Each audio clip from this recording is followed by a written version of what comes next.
Take at the desk just before the micro exam. Seemingly horroristic, this amazing goddamn foundational consumer decision problem.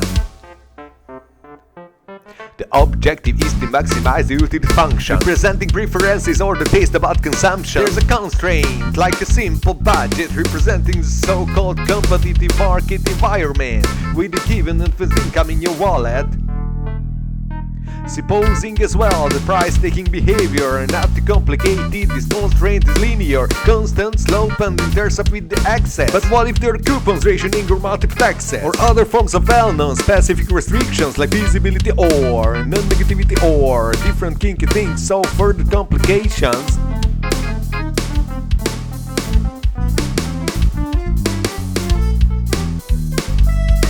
Let's take a look at the whole decision problem. It's non-linear optimization under inequality systems. Oh my god, I'm doing it! Don't panic! Just do it! If you don't have the tools of the Kunta Kurtfist, my suggestion is to go through following checklists. Decide whether the elements have these characteristics: convexity and monotonicity and differentiability. Goods essentiality. Let's consider the special cases separately.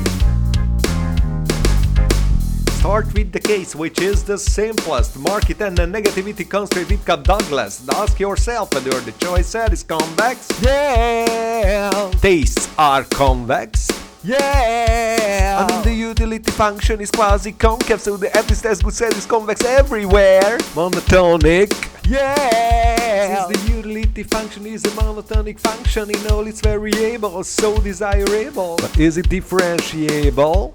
Yeah. And goods are essential? Yes, yes, yes. Zero consumption leads to minimal satisfaction, so cannot be evidently optimal. Thus you can ignore the non-negativity restrictions, since the solution will be for sure interior. What is implied by monotonicity? Handle the budget constraint as an equality.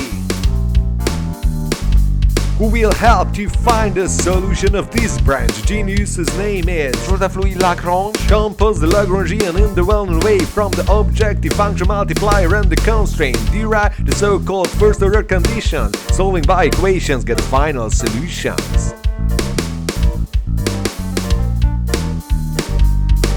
Continue with a different case. Same environment but quasi-linear taste. Let's behave like real economists. Don't panic and get back to the checklist. Ask again whether the choice set is convex. Yeah. Of course it is the same. Tastes are convex. Yeah. Stop. Okay, suppose that it is, but let me mention that it isn't always like that, since the definition doesn't imply that. Monotonic. Yeah. Differentiable. Yeah. Are the goods essential? No. No. No.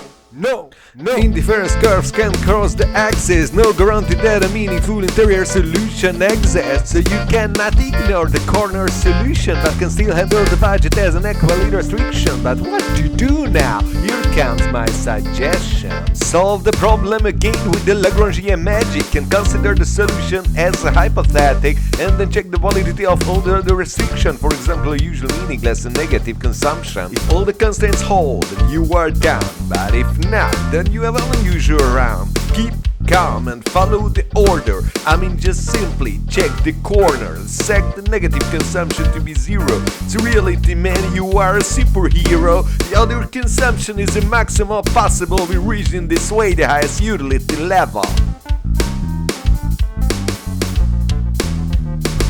Let me mention, dude, that it perplexes the case of the perfect substitute preferences, cause you have the very same answer to the checklist, but you cannot apply the Lagrangian fluxes. Both the objective function and the constraints are linear, so restrict your attention immediately to the corner. The relatively cheaper good becomes seen only, and the corresponding bundle is the highest utility. But in the checklist, what is implied by the components if the preferences are the so-called perfect complement? The goods are essential and the choice set is convex, but what can we say about the tastes are convex?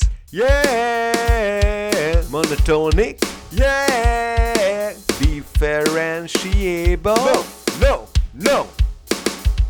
So we cannot apply the Lagrangian miracle since there is no tangent point in the whole damn structure. But we can still identify a problem to handle and search for the interior highest utility bundle, which is at the breaking point of the curve or at the king. If you are able to find it, you are the king. You'll be out of your mind for sure, I mean totally, if preferences are satiated locally. The answer in the checklist can be as the convexity, yeah, differentiability, yeah, but monotonicity, no, essentiality, no.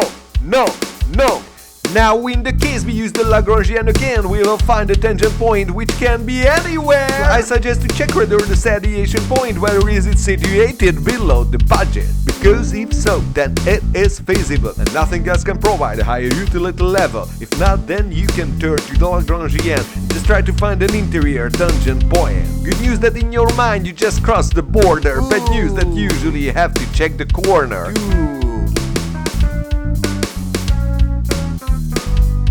What if the agent likes extremity and hence in her taste she violates convexity? I will be explicit and tell you what to do. Mr. Lagrange in this case will simply fool you, so better to check right there the corner instead of applying the well-known former methods which leads evidently to a false solution by breaking the rules of evolution. The constraint is special in contrast with the taste, guys. You can follow the following guidelines. In case of kinky convex budget, separate the problem, and if you have the solutions, then simply compare them. Don't forget to rule out the irrelevant cases. Appreciate that these problems have many faces. You can learn a lot like from the non-convex constraints as well, but there can be a multiple solution to compare. Finally, let me notice that it doesn't matter how complex it is. The decision problem, you can solve it even if you don't possess the Q-Tucker toolkit. You know the main components and understood the roles. You got the feeling of the micro-rock-and-roll. You got a feeling of the micro-rock-and-roll. You got a feeling of the micro-rock-and-roll. You got a feeling of the micro-rock-and-roll. You got a feeling of the micro-rock-and-roll. You got a feeling of the micro-rock-and-roll. You got a feeling of the micro-rock-and-roll.